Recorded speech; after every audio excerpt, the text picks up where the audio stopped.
Yun yung mga bagay na talagang kailangan namin everyday.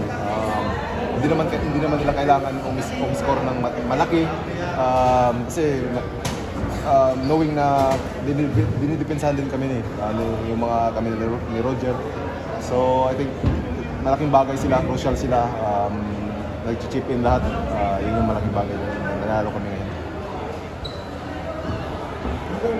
Kasi nung last game, nag-0-3 na ata ng first half